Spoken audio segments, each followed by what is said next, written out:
Matthew 6:1, it says, "Be careful not to practice your righteousness in front of others to be seen by them. If you do, you will have no reward from your Father in heaven." And I felt like what was emphasized to me there was your righteousness. Remember how you teach the different types of righteousnesses, righteousness by faith. Well, it says, seek first the kingdom and his righteousness. So his righteousness by faith. But this says, be careful not to practice your righteousness in front of others.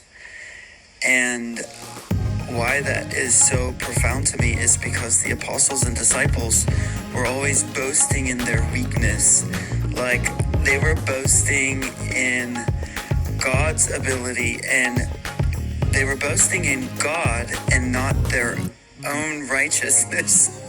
Because if they had, what did it say? People would put their men's faith on them, or on their faith rather than on God's power.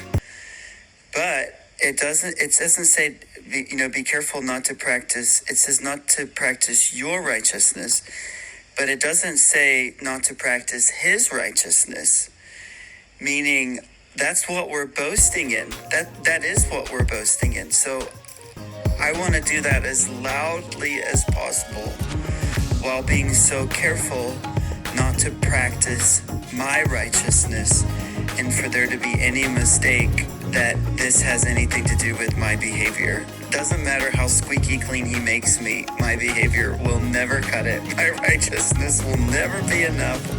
Filthy rags.